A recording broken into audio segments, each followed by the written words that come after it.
টিয়কৰ পিৰাকতাত নমতীয়া গোহাঁইগাঁৱত বানাকান্তৰ ৰাইজক সকাহ দিবৰ বাবে ৰাইজৰ কঠীয়া সিঁচা পৰ্ব আৰম্ভ। অঞ্চলটোৰ দুজন ব্যক্তিয়ে নিজৰ মাটিত নিজে খেতি নকৰি বানাকান্তৰ ৰাইজৰ সহায় হোৱাকৈ ভূমি কঠীয়া সিঁচিবৰ বাবে আগবঢ়াইছে। যোৰহাট সমষ্টিৰ অন্তৰ্ভুক্ত তথা টিয়কৰ পিৰাকতাত নমতীয়া গোহাঁইগাঁৱত আজি কঠীয়া সিঁচা পৰ্ব আৰম্ভ কৰে। বানপীড়িত এলেকাত কৃষক ৰাইজৰ খেতিৰ কঠীয়াসমূহৰ নষ্ট হৈ যোৱাৰ ফলত বহুতো কৃষক সমস্যাৰ সন্মুখীন হৈছিল। এনে বিপদৰ সময়তে ভাৰতীয় জনতা পাৰ্টীয়ে প্ৰায়সমূহ অঞ্চলত ৰাইজৰ সহায় হোৱাকৈ কঠীয়া সিঁচা আৰম্ভ কৰিছে। আজি যোৰহাট সমষ্টিৰ অন্তৰ্গত টিয়কৰ পিৰাকতা নমতীয়া গোহাঁইগাঁৱত কৃষকসকলক সকাহ পাবৰ বাবে বিভিন্ন প্ৰজাতিৰ ধানৰ কঠীয়া বানাকান্তৰ ৰাইজৰ হৈ কঠীয়া সিঁচা আৰম্ভ কৰে। অঞ্চলটোৰ দুগৰাকী ব্যক্তিয়ে বানাকান্তৰ ৰাইজৰ উপকৃত হ'বৰ বাবে নিজে খেতি নকৰি বানাকান্তৰ কৃষকলৈ আগবঢ়াই দিছে নিজৰ ভূমি।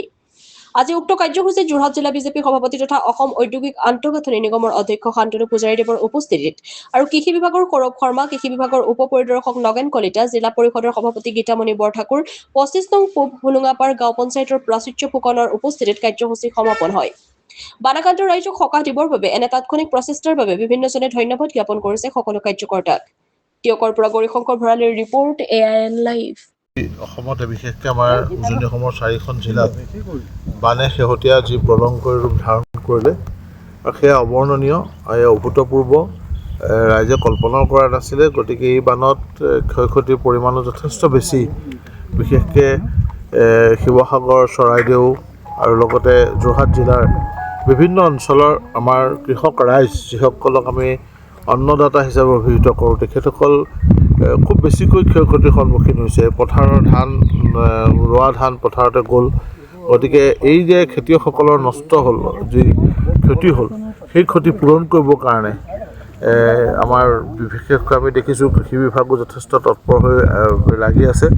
ৰাইজেও যথেষ্টখিনি কষ্ট এই বান বিধ্বস্ত খেতিয়কসকলৰ কাৰণে এইকেইদিন কৰিছে, বিভিন্ন ঠাইত কঠীয়াতলি কৰিছে। আৰু আজি আমি টিয়ক কৃষি চক্ৰৰ অন্তৰ্গত নমতীয়া গোহাঁইগাঁৱত আমি উপস্থিত আছোঁ।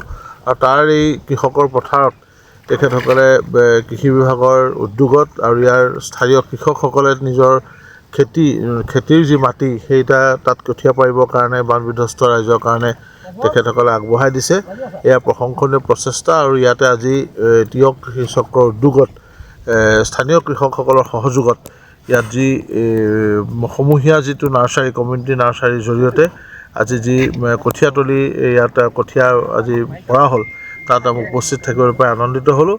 আৰু এই ক্ষেত্ৰত উদ্যোগ লোৱাৰ বাবে টিয়ক কৃষি চক্ৰৰ কৃষি বিভাগৰ লগতে আমাৰ স্থানীয় যিসকল কৃষকে ইয়াত সহযোগিতা কৰিছে, নিজৰ খেতিৰ মাটি সকলে বান বিধ্বস্ত ৰাইজৰ কঠীয়াতলিৰ বাবে দিছে, সকলোকে আন্তৰিক ধন্যবাদ জ্ঞাপন।